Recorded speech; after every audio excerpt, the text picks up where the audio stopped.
Hello everyone, welcome to your class, your future YouTube channel.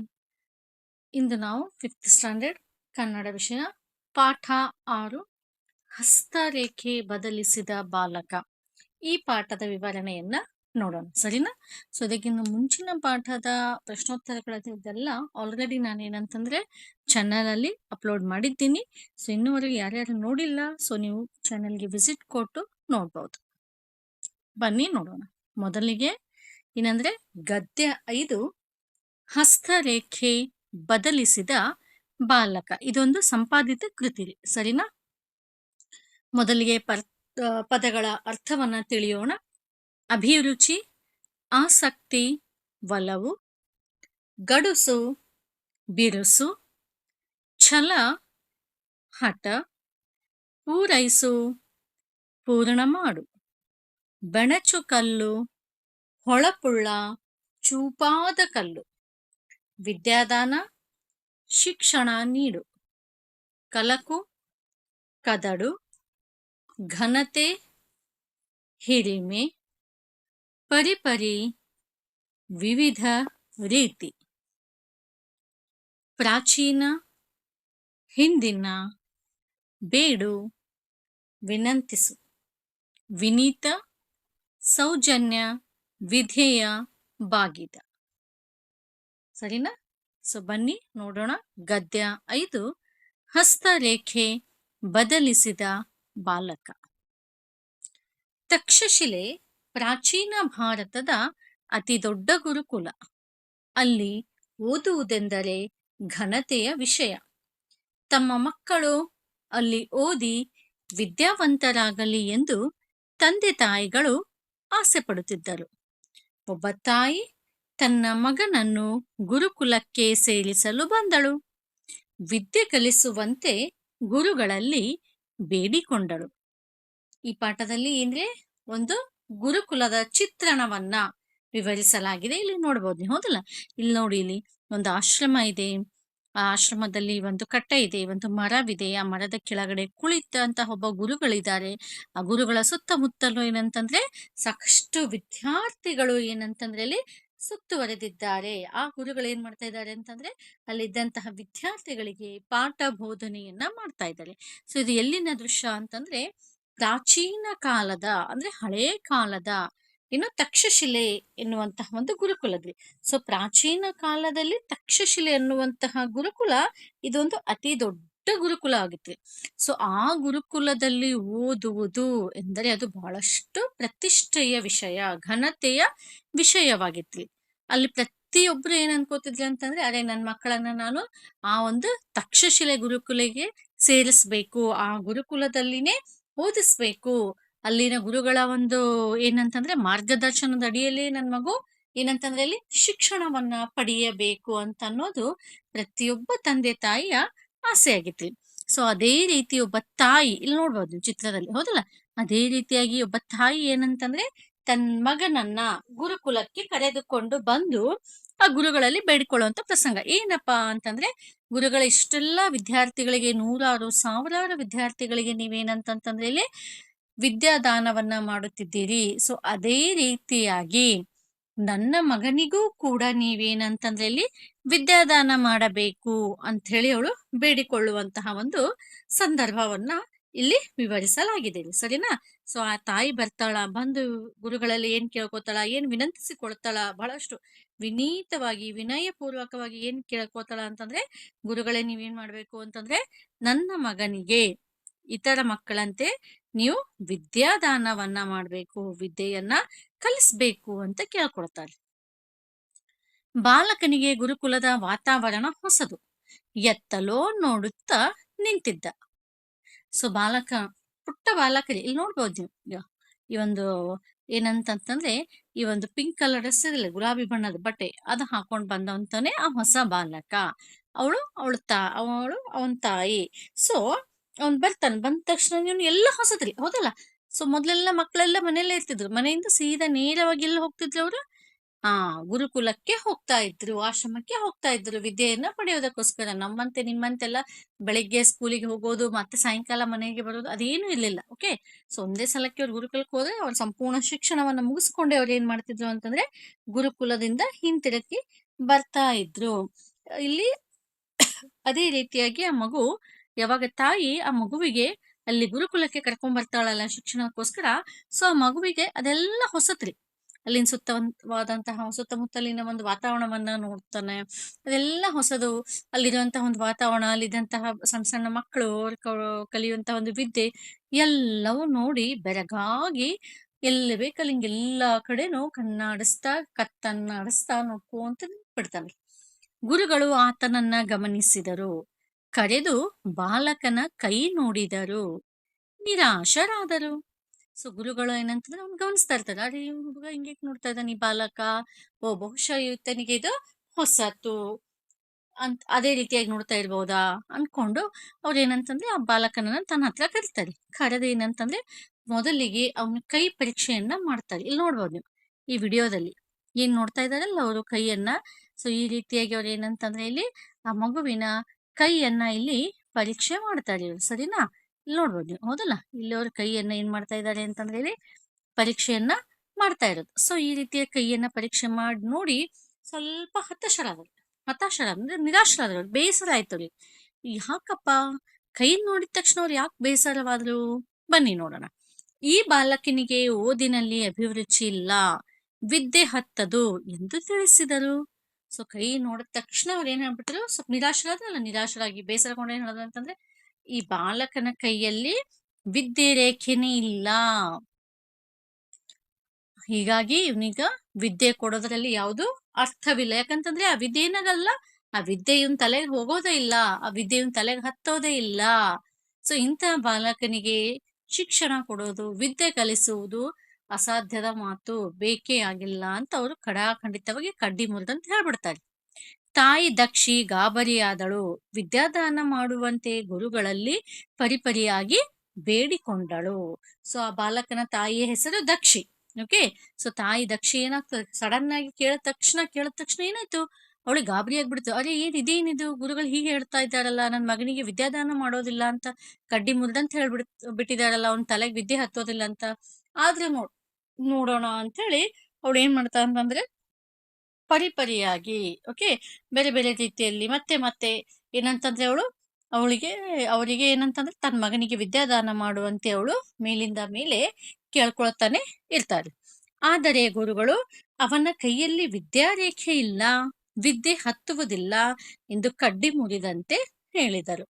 ಅಷ್ಟು ತಾಯಿ ಮತ್ತೆ ಮತ್ತೆ ಪರಿಪರಿಯಾಗಿ ಬೇರೆ ಬೇರೆ ರೀತಿಯಲ್ಲಿ ಬೇಡಿಕೊಂಡ್ರು ಕೂಡ, ವಿನಂತಿಸಿದ್ರು ಕೂಡ ಗುರುಗಳ ಮಾತು ಒಂದೇ ರೀ, ಏನೋ ಈತನಿಗೆ ವಿದ್ಯೆ ಹತ್ತೋದಿಲ್ಲ, ಹೀಗಾಗಿ ನಾನು ಈತನಿಗೆ ವಿದ್ಯಾದಾನ ಮಾಡುವುದಿಲ್ಲ ಅಂತ ಹೇಳೇ ಬಿಟ್ಟರೆ ಖಂಡಿತವಾಗಿ. ತಾಯಿಗೆ ತುಂಬಾ ನಿರಾಸೆಯಾಯಿತು. ಅವಳಿಗೆ ಅಳು ಬಂದಿತು. ತಾಯಿಯ ನೋವನ್ನು ಆ ಬಾಲಕ ಗಮನಿಸಿದ. ತಾಯಿಯ ಆಸೆಯನ್ನು ಪೂರೈಸಲು ಯೋಚಿಸತೊಡಗಿದ. ಸೊ ಯಾವಾಗ ಕೊನೆಗೆ ಗುರುಗಳು ಹೇಳ್ಬಿಟ್ರಲ್ಲ ಏನಂತಂದ್ರೆ, ಅರೆ ಆಗಲ್ಲ, ನನ್ನಿಂದ ಆಗದ ಮಾತು, ಆತನಲ್ಲಿ ವಿದ್ಯೆ ರೇಖೆನೇ ಇಲ್ಲ, ಆತನಿಗೆ ವಿದ್ಯಾದಾನ ಮಾಡೋದು ಏನಂತಂತಂದ್ರೆ ಇದು ಸುಮ್ಮನೆ ಸಮಯ ವ್ಯರ್ಥ ಅಂತ ಹೇಳಿ ಬಿಟ್ಟಾಗ ಅವಾಗ ತಾಯಿಗೆ ನಿಜಕ್ಕೂ ನಿರಾಸೆ ಆಯ್ತು. ಅರೆ ಹೌದಾ, ಈಗ ಏನಂತಂದ್ರೆ ಗುರುಗಳು ನನ್ನ ಮಗನಿಗೆ ವಿದ್ಯಾದಾನ ಮಾಡಲು ಒಪ್ಕೊಳ್ಳೋದಿಲ್ಲ ಅಂತ ಯಾವಾಗ ತಾಯಿಗ ಗೊತ್ತಾಗ್ಬಿಡ್ತಲ್ಲ, ಅವಾಗ ಅವಳಿಗೆ ಬಹಳ ನಿರಾಸೆ ಐತ್ರಿ. ಅವಳು ದುಃಖಿತಳಾದಳು, ನೋವು ಉಂಟಾಯ್ತು ಅವಳಿಗೆ. ಸೊ ತಾಯಿಯ ನೋವು ದುಃಖ ನೋಡಿ ಇಲ್ಲಿ ಬಾಲಕನಿಗೂ ನೋವಾಯ್ತ್ರಿ. ಅವ್ನಿಗೆ ಏನ್ ಅನಿಸ್ಬಿಡ್ತು, ಅಯ್ಯೋ ನನ್ನ ತಾಯಿಗೆ ಎಷ್ಟು ನೋವಾಯ್ತಲ್ಲಪ್ಪ, ನನ್ನ ಕಡೆ ವಿದ್ಯಾರೇಖೆ ಇಲ್ಲ ಅಂತ ಹೇಳಿ, ನನಗೆ ವಿದ್ಯೆ ಹತ್ತೋದಿಲ್ಲ, ನನ್ ಗುರುಗಳು ವಿದ್ಯೆ ಕಲಿಸೋದಿಲ್ಲ ಅಂತಂದಾಗ ಸೊ ಅವ್ನು ಏನ್ ಅನ್ಕೋತಾನೆ, ಹೇಗಾದ್ರೂ ಮಾಡಿ ನನ್ನ ತಾಯಿಗೆ ಏನ್ ಆಸೆ, ಹಾ ನನಗೆ ವಿದ್ಯೆಯನ್ನ ಕಲಿಸ್ಬೇಕನ್ನೋದೇ ಆಸೆ. ಸೊ ನಾನು ಹೇಗಾದ್ರೂ ಮಾಡ್ಬೇಕು, ನನ್ನ ತಾಯಿ ಆಸೆಯನ್ನ ನಾನು ಪೂರೈಸಬೇಕು. ಹೌದಲ್ರಿ? ಎಲ್ಲಾ ಪೇರೆಂಟ್ಸ್ ಗಳಿಗೆ ಏನಿರ್ತದೆ, ಎಲ್ಲಾ ತಂದೆ ತಾಯಿಗಳ ಆಸೆ ಏನು? ಈಗ ನಿಮ್ಮೆಲ್ಲಾ ತಂದೆ ತಾಯಿಗಳ ಆಸೆ ಏನ್ರಿ? ವಿದ್ಯೆಯನ್ನ ಕಲಿಸೋದು. ಓಕೆ, ನನ್ ಮಗ ನನ್ ಮಗಳು ಚೆನ್ನಾಗಿ ವಿದ್ಯೆ ಕಲಿಬೇಕು, ಏನಂತಂದ್ರೆ ಚೆನ್ನಾಗಿ ಓದ್ಬೇಕು, ಚೆನ್ನಾಗಿ ಅಂಕಗಳನ್ನ ಗಳಿಸ್ಬೇಕು, ಮುಂದೆ ಬರಬೇಕು. ಓಕೆ, ಹೌದಲ್ಲ? ಇದೇ ಅಲ್ಲ ಪ್ರತಿಯೊಬ್ಬರದ ಆಸೆನು. ಅದೇ ರೀತಿಯಾಗಿ ಆ ಬಾಲಕನ ತಾಯಿ ದಕ್ಷಿಗೂ ಅದೇ ಆಸೆ ಇತ್ತು. ಸೊ ಆ ಆಸೆ ನೋಡಿ, ಆ ಆಸೆ ನಿರಾಶೆಯಾಗಿದ್ದು ನೋಡಿ, ಇಲ್ಲೇನಾಯ್ತು, ಆ ತಾಯಿಗೆ ದುಃಖ ಆಯ್ತು. ಆ ತಾಯಿಯ ದುಃಖ ನೋಡಿ ಇಲ್ಲೇನಾಯ್ತಂದ್ರೆ ಬಾಲಕನಿಗೂನು ದುಃಖ ಆಯ್ತು. ಅವನಿಗೆ ಅನಿಸ್ಬಿಡ್ತು, ಅರೆ ಹೌದಲ್ಲ, ನನ್ನ ತಾಯಿ ಇಷ್ಟು ಸಂಕಟ ಪಡ್ತಾ ಇದ್ದಾಳೆ, ನಾನ್ ಯಾಕೆ ಅವಳ ಆಸೆಯನ್ನ ಪೂರೈಸಬಾರ್ದು ಅಂತ ಅವ್ನು ಯೋಚನೆ ಮಾಡೋದಕ್ಕೆ ಸ್ಟಾರ್ಟ್ ಮಾಡಿದನು. ಸ್ವಲ್ಪ ಸಮಯದ ನಂತರ ಬಾಲಕ ಮತ್ತೆ ಅಲ್ಲಿಗೆ ಬಂದನು. ಹೌದಲ್ಲ, ಹೀಗೆಲ್ಲ ತಾಯಿದೆಲ್ಲ ನೋಡಿ ಮಾಡಿ ಅವರೆಲ್ಲ ಆಶ್ರಮದಿಂದ ಹೊರ ಹೋಗಿರ್ತಾರೆ, ಆ ಗುರುಕುಲದಿಂದ ಹೊರ ಹೋಗ್ತಿರ್ತಾರೆ. ಸೊ ಮತ್ತೆ ಒಂದ್ ಸ್ವಲ್ಪ ಹೊತ್ತು ಬಿಟ್ಟು ಮತ್ತೆ ಅವ್ನು ಓಡೋಡಿ ಏನಂತಂದ್ರೆ ಗುರುಕುಲದ ಒಳಗೆ ಬಂದ್ಬಿಡ್ತಾನೆ. ಬಂದಾಗ ಏಕೆ ಬಂದೆ ಎಂದು ಗುರುಗಳು ಗಡುಸಾಗಿ ಕೇಳಿದರು. ಗಡುಸಾಗಿ ಅಂದ್ರೆ ಜೋರಾದ ಧ್ವನಿಯಲ್ಲಿ, ಸ್ವಲ್ಪ ಜೋರಾಗಿ ಕೇಳ್ಬಿಡ್ತಾರೆ ಗುರುಗಳು. ಅಲೋ, ಮತ್ತೆ ಬಂದಿಲ್ಲಿ ಹೋಗಿದ್ದೆಲ್ಲ ನೀನು? ಸೊ ಕೇಳ್ಬಿಡ್ತಾರೆ. ಗುರುಗಳೇ, ವಿದ್ಯಾರೇಖೆ ಹೇಗಿರುತ್ತದೆ ಎಂದು ಬಾಲಕ ವಿನೀತವನಾಗಿ ಕೇಳಿದನು. ಹೌದಲ್ಲ, ಸೊ ಅಲ್ಲಿ ಗುರುಗಳು ಅಷ್ಟು ಗಡುಸಾಗಿ ಜೋರಾಗಿ ಏನಂತ ಯಾಕೆ ಬಂದೇವ ಅಂತ ಕೇಳಿದಾಗ್ನೂ ಕೂಡ ಇಲ್ಲಿ ಆ ಬಾಲಕನು ಭಯ ಪಡದೆ, ಅವರಿಗೆ ಎದುರುತ್ತರ ಕೊಡದೆ, ಹೌದಲ್ಲ. ಆದ್ರೆ ಈಗಿನ ಮಕ್ಳೆಲ್ಲ ಏನ್ ಮಾಡ್ತಾರೆ, ಒಂದ್ ಸ್ವಲ್ಪ ಏನಾರ ಗದದ್ರೆ ಸಾಕು, ಸೀದಾ ಎದುರುತ್ತರ ಕೊಡಕ್ ಶುರು ಮಾಡ್ತಾರೆ, ಹೌದಲ್ಲ. ಆದ್ರೆ ಅವ್ನು ಹಾಗಿರ್ಲಿಲ್ಲ, ಅವ್ನೇನ ಬಹಳಷ್ಟು ನಯ ವಿನಯ ಸಂಸ್ಕಾರವಂತನಾಗಿದ್ನು. ಸೊ ನೀನ್ ಹೇಳ್ತಾನಂತಂದ್ರೆ, ಇಲ್ಲ ಗುರುಗಳೇ, ನಾನಿಲ್ಲಿ ಬಂದಿರೋದು ಯಾಕೆ ಅಂತಂತಂದ್ರೆ ವಿದ್ಯಾರೇಖೆಯನ್ನ, ಹೀಗಿರುತ್ತೆ, ನೀವ್ ಹೇಳಿದ್ರಲ್ಲ ನನ್ನ ಕೈಯಲ್ಲಿ ವಿದ್ಯಾರೇಖೆ ಇಲ್ಲ ಅಂತ, ಸೊ ನನಗೆ ತೋರಿಸಿ ಅದು ವಿದ್ಯಾರೇಖೆ ಹೇಗಿರುತ್ತೆ, ನಾನು ಒಂಚೂರು ನೋಡ್ಕೋತೀನಿ ಅಂತ ಹೇಳ್ತಾನೆ. ಗುರುಗಳು ಬಳಿ ಇದ್ದ ಒಬ್ಬ ಬಾಲಕನನ್ನು ಕರೆದರು. ಅಲ್ಲೇ ಗುರುಗಳ ಇಲ್ಲಿ ಗುರುಗಳ ಹತ್ರನೇ ಎಷ್ಟು ಜನ ವಿದ್ಯಾರ್ಥಿಗಳೆಲ್ಲ ಕುಳಿತಿದ್ರಲ್ರಿ, ಈಗ ಈ ವಿದ್ಯಾರ್ಥಿಗಳಲ್ಲಿ ಒಬ್ನನ್ನ ಕರೆಸ್ತಾರೆ. ಕರೆಸಿ ಏನ್ ಮಾಡ್ತಾರ ಅಂತಂತಂದ್ರೆ, ಅವನ ಕೈ ಹಿಡಿದು, ಇಗೋ ನೋಡು, ಇದು ವಿದ್ಯಾರೇಖೆ, ಅದು ನಿನಗೆ ಇಲ್ಲ, ಹೋಗು ಎಂದರು. ಸೋರಿ ನಂತರ ಒಬ್ಬ ಹುಡುಗನ ಕೈ ತೋರಿಸಿ, ಈಗ ಇಲ್ಲದ ನೋಡು ವಿದ್ಯಾರೇಖೆ, ಇದು ವಿದ್ಯಾರೇಖೆ, ಆದ್ರೆ ಈ ರೇಖೆ ನಿನ್ನ ಕೈಯಲ್ಲಿಲ್ಲ, ಹೀಗಾಗಿ ನಿನಗೇನಿಲ್ಲ, ನಿನಗೆ ವಿದ್ಯೆ ಹತ್ತೋದಿಲ್ಲ, ನಿನಗೆ ಪಾಠ ಹತ್ತೋದಿಲ್ಲ, ನಿನ್ಗೆ ಯಾವುದೇ ಏನು ಕಲಿಸಿದ್ರು ಕೂಡ ನೀನು ಕಲಿಯೋದಕ್ಕೆ ಸಾಧ್ಯವಾಗೋದಿಲ್ಲ. ಅದಕ್ಕೆ ನೀನ್ ಸಾಕೀಗ ಇಲ್ಲಿಂದ ಏನ್ ಮಾಡಿ, ಇಲ್ಲಿಂದ ನೀನು ಹೊರಟು ಹೋಗು ಅಂತ ಹೇಳ್ಬಿಡ್ತಾನೆ. ಅವ್ರ ಗುರುಗಳು ಹೇಳ್ಬಿಡ್ತಾರ ಅವನಿಗೆ, ಆ ಬಾಲಕನಿಗೆ. ಬಾಲಕ ನಿರಾಶನಾಗಿ ಹೊರಬಂದ. ಮತ್ತೆ ಪಾಪ ಅವನೇನು ನಿರಾಶೆ ಆಯ್ತು, ಅರೆ ಈ ಸಲನು ಗುರುಗಳು ಹಾಗೆ ಮಾಡಿದ್ರಲ್ಲ, ನನ್ನ ತಾಯಿ ಹೇಗೆ ಹೇಳ್ಬಿಟ್ಟಿದ್ರ, ನನಗೂ ಕೂಡ ಹಾಗೆ ಹೇಳ್ಬಿಟ್ರಲ್ಲ ಅಂತ ಅವ್ನಿಗೆ ತುಂಬಾ ನಿರಾಶೆ ಆಯ್ತು. ಆ ನಿರಾಶನಾಗಿ ಅವನ್ ಏನ್ ಮಾಡ್ತಾನ ಅಂತಂದ್ರೆ ಆ ಗುರುಕುಲದಿಂದ ಹೊರಗೆ ಬಂದ್ಬಿಡ್ತಾನೆ. ಹಲವು ಬಾರಿ ಕೈ ನೋಡಿದ, ಯೋಚಿಸಿದ, ಮತ್ತೆ ಮತ್ತೆ ಆ ಗುರುಗಳು ಆ ತೋರಿಸಿರ್ತಾರಲ್ಲ ಬೇರೆ ಬಾಲಕನ ಕೈಯಲ್ಲಿ ವಿದ್ಯಾರೇಖೆ, ಅದನ್ನೇ ಗಮನಿಸ್ತಾ ಇರ್ತಾನೆ. ಈ ನನ್ ಕೈಯಲ್ಲಿ ಇಲ್ಲಲ್ಲ, ನನ್ ಕೈಯೆಲ್ಲ ರೇಖೆ ಇಲ್ಲಲ್ಲ, ಏನ್ ಮಾಡ್ಲಿ ಏನ್ ಮಾಡ್ಲಿ ಏನ್ ಮಾಡ್ಲಿ ಅಂತ ಹೇಳಿ ಅವನೇನಂತಂದ್ರೆ ಮತ್ತೆ ಮತ್ತೆ ಮತ್ತೆ ಮತ್ತೆ ಅದನ್ನ ವಿಚಾರ ಮಾಡ್ತಾ ಇರ್ತಾನೆ. ತಕ್ಷಣ ಇಮಿಡಿಯೇಟ್ ಆಗಿ ಏನ್ ಮಾಡ್ತಾನಂದ್ರೆ ಬೆಣಚು ಕಲ್ಲಿನಿಂದ ಗಟ್ಟಿಯಾಗಿ ವಿದ್ಯಾರೇಖೆಯನ್ನು ಕೈ ಮೇಲೆ ಕೊರೆದುಕೊಂಡನು. ಚರ್ಮ ಕಿತ್ತಿತು, ರಕ್ತ ಸುರಿಯಲು ಆರಂಭಿಸಿತು, ಆದರೂ ಭಯ ಪಡಲಿಲ್ಲ. ದಡದಡನೆ ಗುರುಕುಲದ ಒಳಕ್ಕೆ ಹೊಕ್ಕ. ನೋಡ್ರಿ ಏನ್ ಮಾಡ್ತಾನವನು, ಗುರುಗಳು ಹೇಳಿರ್ತಾರಲ್ಲ ನಿನ್ ಕೈಯಲ್ಲಿ ವಿದ್ಯಾರೇಖೆ ಇಲ್ಲ, ವಿದ್ಯಾರೇಖೆ ಇಲ್ಲ, ವಿದ್ಯಾರೇಖೆ ಇಲ್ಲ ಅಂತ ಹೇಳಿ. ಸೊ ಅದನ್ನೇ ಮತ್ತೆ ಮತ್ತೆ ಮತ್ತೆ ಮತ್ತೆ ಮತ್ತೆ ಮತ್ತೆ ನೆನಪಿಸಿ ವಿಚಾರ ಮಾಡಿ ಯೋಚಿಸತೊಡಗ್ತಾನೆ. ಸೊ ಕೊನೆಗ ಅವನಿಗೊಂದು ಉಪಾಯ ಹೊಳಿತದೆ. ಏನು ಉಪಾಯಪ್ಪ ಅದು ಅಂತಂದ್ರೆ, ಅಲ್ಲೇ ಬಿದ್ದಂತಹ ಬೆಣಚು ಕಲ್ಲು, ಚೂಪಾದ ಒಂದು ಕಲ್ಲು ತಗೊಳ್ತಾನ್ರಿ. ತಗೊಂಡು ಗುರುಗಳು ಎಲ್ಲಿ ಹೇಳಿರ್ತಾರಲ್ಲ ಇದು ವಿದ್ಯಾರೇಖೆ ಅಂತ, ಆ ಒಂದು ಸ್ಥಳಕ್ಕೆ ಆ ಕಲ್ಲಿನಿಂದ ಜೋರಾಗಿ ಕೈಯನ್ನ ಏನ್ ಮಾಡ್ತಾನಂತಂದ್ರೆ ಕೊರ್ಕೊಂಡ್ಬಿಡ್ತಾನೆ. ಕೊರ್ಕೊಂಡಾಗ ಏನಾಗ್ತದೆ ಹೇಳಿ, ಕಲ್ಲಿನಿಂದ ಕೈ ಆ ಕೈಗೆ ಗಾಯವಾಯ್ತು. ಗಾಯವಾಗಿ ಏನಾಯ್ತು ಅಂತಂದ್ರೆ ಅವನ್ ಚರ್ಮ ಎಲ್ಲ, ಆ ಒಂದು ಕೊರೆದ ರಭಸಕ್ಕೆ ಏನಾಯ್ತು, ಅವನ್ ಕೈಯೆಲ್ಲ ಚರ್ಮ ಎಲ್ಲ ಕಿತ್ತು ಗಾಯವಾಗಿ, ಆ ಗಾಯದಿಂದ ಏನಾಯ್ತಿ, ರಕ್ತ ಬರೋದಕ್ಕೆ ಶುರುವಾಯ್ತು. ಆದ್ರೂ ಕೂಡ ಅವನ್ ಸ್ವಲ್ಪ ಅಂಜಲಿಲ್ಲ, ಭಯ ಪಡಲಿಲ್ಲ. ಆ ನೋವನ್ನ ತನ್ನ ಮುಖದ ಮೇಲೆ ತೋರಿಸ್ಲಿಲ್ಲ.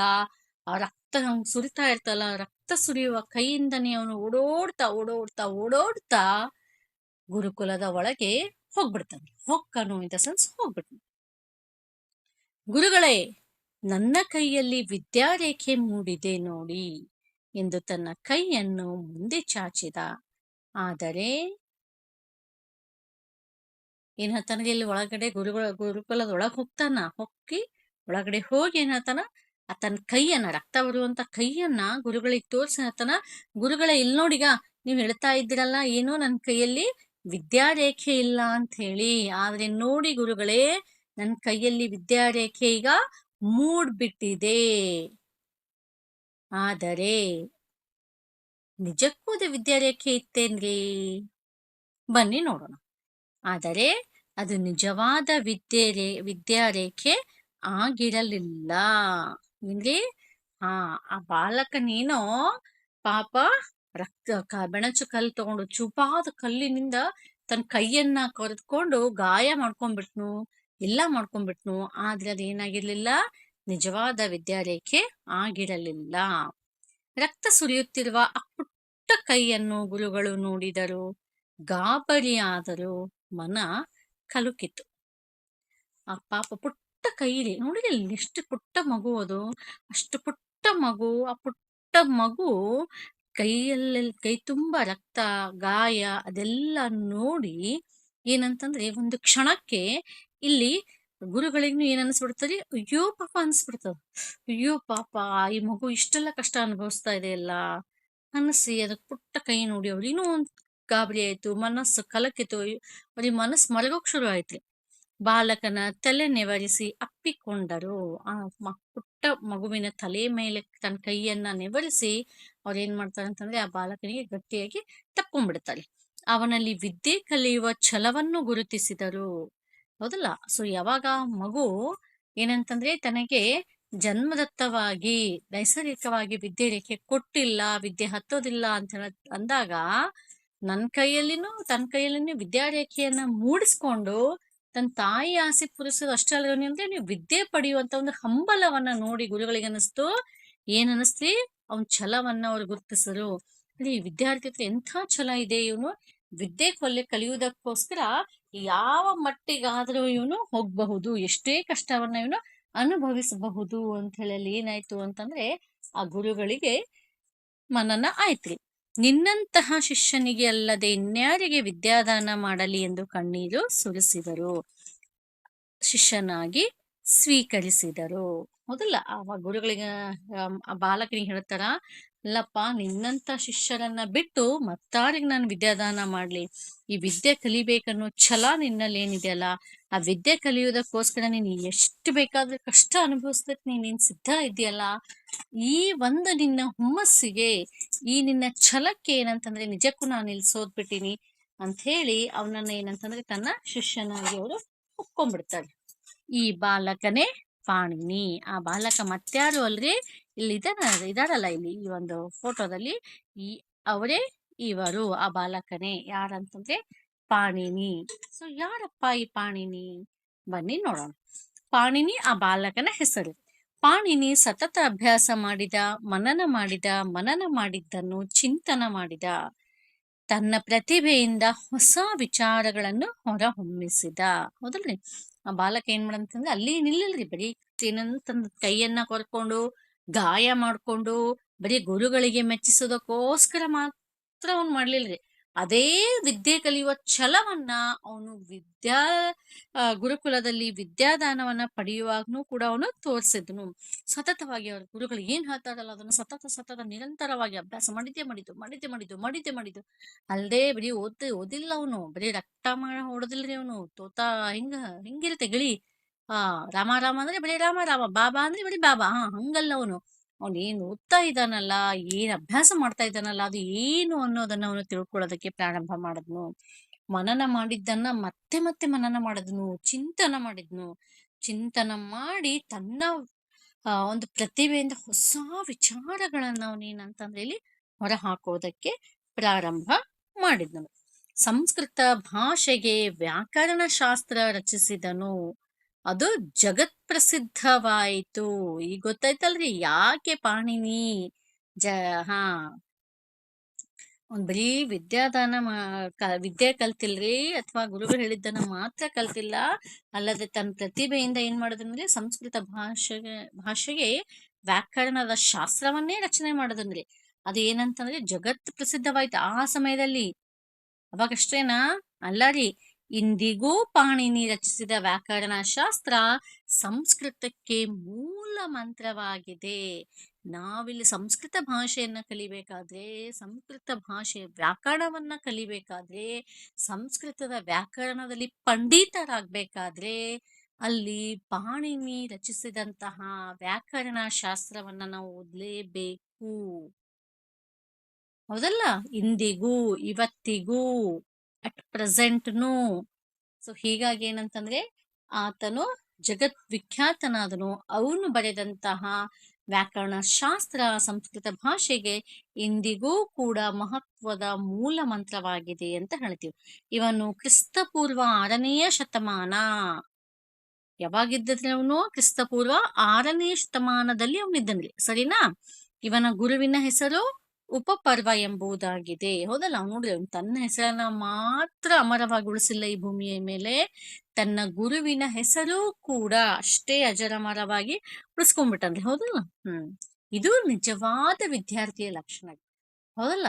ತಾನು ಬೆಳೆಯೋದಲ್ದೆ, ತನ್ನ ಹೆಸರನ್ನ ಮಾಡೋದಲ್ದೆ, ತನ್ನ ಗುರುಗಳ ಹೆಸರನ್ನು ಕೂಡ ಏನಂತಂತಂದ್ರೆ ಇಲ್ಲಿ ಇಡೋದು ನಿಜವಾದ ಏನಂತಂತಂದ್ರೆ ವಿದ್ಯಾರ್ಥಿಯ ಧರ್ಮ ಅಂತ ಹೇಳ್ತೀವಿ. ವಿದ್ಯಾರೇಖೆ ಇಲ್ಲದಿದ್ದರೂ ಪರಿಶ್ರಮ ಮತ್ತು ಪ್ರತಿಭೆಯಿಂದ ಸಾಧನೆ ಮಾಡಬಹುದು ಎಂಬುದಕ್ಕೆ ಪಾಣಿನಿ ಉದಾಹರಣೆಯಾಗಿದ್ದಾನೆ. ಹೌದಲ್ರಿ? ಪಾಣಿನಿ ಯಾವುದಕ್ಕೆ ಉದಾಹರಣೆಯಾಗಿದ್ದಾನೆ ಅಂತಂತಂದ್ರೆ, ಕೈಯಲ್ಲಿ ವಿದ್ಯಾರೇಖೆ ಇರ್ಬೇಕಂತೇನಿಲ್ಲ ರೀ. ವಿದ್ಯಾರೇಖೆ ಇಲ್ದಿದ್ರು ನಾವು ಸತತವಾಗಿ ಪರಿಶ್ರಮ ಮಾಡಿದ್ರೆ, ನಾವು ಸತತವಾಗಿ ಅಧ್ಯಯನ ಮಾಡಿದ್ರೆ, ನಾವು ಸತತವಾಗಿ ಯಾವುದೇ ಒಂದು ಕೆಲಸದಲ್ಲಿ ನಿರತರಾಗಿ ಮನಪೂರ್ವಕವಾಗಿ ಮಗ್ನವಾಗಿ ನಾವು ಆ ಕೆಲಸ ಮಾಡಿದ್ದೇ ಆದ್ರೆ ಖಂಡಿತ ನಾವು ಯಾವ ಸಾಧನೆಯನ್ನ ಬೇಕಾದ್ರೂ ಮಾಡಬಹುದು ಅನ್ನೋದಕ್ಕೆ ಈ ಪಾಣಿನಿಯೇ ಉತ್ತಮವಾದಂತಹ ಉದಾಹರಣೆ. ಹೌದಿಲ್ಲ? ಎಸ್, ಈ ಪಾಣಿನಿನೇ ಮಹತ್ವ ಬಂತು. ಪಾಣಿನಿ ಹೀಗೆ ನಾವು ನೋಡಿದಾಗ ಏನ್ ಹೇಳ್ತೀವಿ ಅಂತಂದ್ರೆ, ಈ ಪಾಣಿನಿ ನಿಜಕ್ಕೂ ನಮಗೆ, ನಿಮಗೆ, ಮುಂದೆ ಬರುವಂತ ವಿದ್ಯಾರ್ಥಿಗಳಿಗೆ ಎಲ್ಲರಿಗೂ ಕೂಡ ಏನಂತಂತಂದ್ರೆ ಇವನು ಒಂದು ಉದಾಹರಣೆ. ಹೌದಲ್ಲ? ಸೊ ನಾವೆಲ್ಲರೂ ಏನ್ ಮಾಡ್ಬೇಕು ಅಂತಂತಂದ್ರೆ ಈ ತರ ಉದಾಹರಣೆಯನ್ನ ನಮ್ ಕಣ್ ಮುಂದಿಟ್ಟುಕೊಂಡು ಇವನು ನಾವು ಕೂಡ ಅವನಂತಾಗಲು ಇಲ್ಲಿ ಪ್ರಯತ್ನ ಪಡಬೇಕು. ಸರಿನಾ? ಸೊ ಈ ವಿಡಿಯೋ ಕೊನೆಯವರೆಗೂ ನೋಡಿದಕ್ಕೋಸ್ಕರ ತಮ್ಗೆಲ್ಲರಿಗೂ ಧನ್ಯವಾದಗಳು. ಇನ್ ಮುಂದೆನೂ ಕೂಡ ಬರುವಂತ ವಿಡಿಯೋಗಳನ್ನ ನೋಡೋದಕ್ಕೋಸ್ಕರ ನನ್ನ ಚಾನೆಲ್ ಆಗಿರುವಂತಹ ಯುವರ್ ಕ್ಲಾಸ್ ಯುವರ್ ಫ್ಯೂಚರ್ ಅನ್ನ ಸಬ್ಸ್ಕ್ರೈಬ್ ಮಾಡಿ ಹಾಗೂ ನನ್ನ ಮುಂದಿನ ವಿಡಿಯೋಗಳನ್ನ ನೋಡ್ತಾ ಹೋಗಿ. ಧನ್ಯವಾದಗಳು.